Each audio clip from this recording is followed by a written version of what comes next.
The Ballon d'Or. It is one of the most sought after individual awards in football. It is one of the most prestigious awards, and with that comes a long history.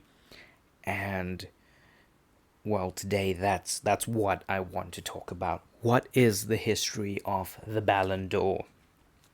Well, let's start with something a little bit more simple than its history. Ballon d'Or is actually French for golden ball, and when we see an image of the Ballon d'Or, it makes perfect sense. Its French name. Well, this award has been awarded since 1956. There's only been 1 year that it has not been awarded, and that's been in recent history in 2020 due to COVID. It was not awarded. There wasn't a complete football season, and so they decided to drop this award that on its own has quite a bit of talking power. In the beginning, the Ballon d'Or was only awarded to European players who could win it. No one else from any other continent could win this award until 1995. Now, this then changed. It could be any player, but they had to be from a European football club. So it grew a little bit to include more people, and then, unfortunately, due to that history, some big names were not included in the winners of this award, if you think of Pele and Maradona. Only relatively recently has that rule been changed. In 2007, all players from around the world could win the Ballon d'Or, no matter which club they played in. However, interestingly, Messi is the only player to win Ballon d'Or outside of a European club. So, and that too, it was not due to his season in the MLS, but it still makes for an interesting talking point. It has 66 editions of the award, and, well, how is the Ballon d'Or awarded? How is it decided which football player deserves this award? Well, it's decided on by a voting system of journalists, which has changed over the years to now be decided by journalists from the top 100 FIFA World Ranking teams. So journalists from those top 100 for the men and the top 50 for women. There's now a women's Ballon d'Or as well, which we will touch on a little bit later. Another change in 2022 was that the voters now take the previous season into account. Before, when they used to vote, it would be the last calendar year.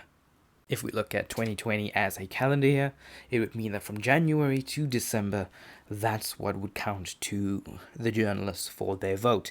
Now, of course, football season starts somewhat about September, October, and runs until for that whole season. 45 players have won the award, with quite a few winning multiple awards.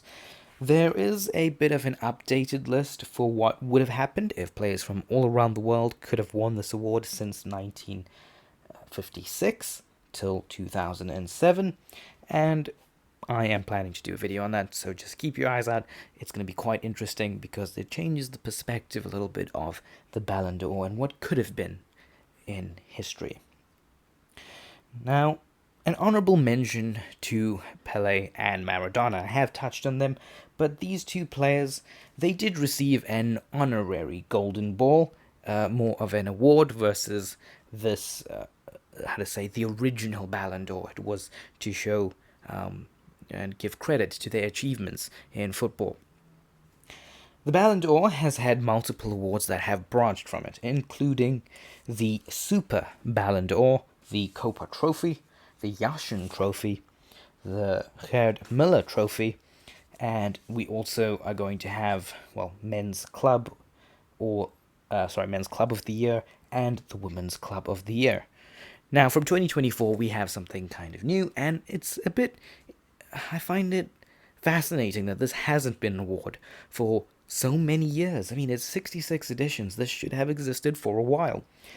2024 will be the first men's and then obviously women's Coach of the Year. The Socrates Award is an interesting one that has branched off from the Ballon d'Or. It was first awarded in 2022, and it's a recognition for humanitarian efforts from football players, their efforts to help people, and the first winner has been or was Sadio Mane for what he has done. The last award that has branched out from this is the Footballer of the Century, which was awarded to Pele. He actually beat the person in second, who was Maradona, by double the points. Now, the presentation of the Ballon d'Or. Who does this? Well, it's done by France Football, which is actually a French news magazine. It is co-organized with FIFA. It is co-organized with UEFA. And for a period of 6 years, FIFA combined their award with the UEFA and with the Ballon d'Or, the France Football magazine, and the award was known as the FIFA Ballon d'Or for that time period. In 2016, though, that arrangement ended, and it no longer exists, with FIFA creating their own awards again, returning the awards name to Ballon d'Or. They're dropping the FIFA. So here are some major records regarding the Ballon d'Or. Lionel Messi has the most Ballon d'Or awards with 8. Cristiano Ronaldo has had the most nominations with 16. The club with the most winners and Ballon d'Or winners is Real Madrid, who are tied in total with 12 wins with Barcelona. However, here is a little bit of interesting information. Barcelona has only had 6 players who have won it, putting them into second place. So, what are your thoughts on this award, which is considered the most prestigious individual award in world football? What do you think about its history, and what do you think about the new awards that have sprung out from it, and what is your thoughts on its winners, its future winners that are possibly coming up when we think about Bellingham, Erling Haaland, Kylian Mbappe? Personally, I will be honest, with the current season, Bellingham looks like a major contender.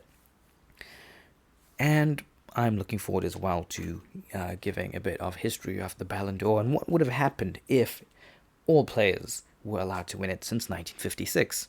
If you like this video, please like, subscribe, and share it around. I look forward to seeing you in the next video.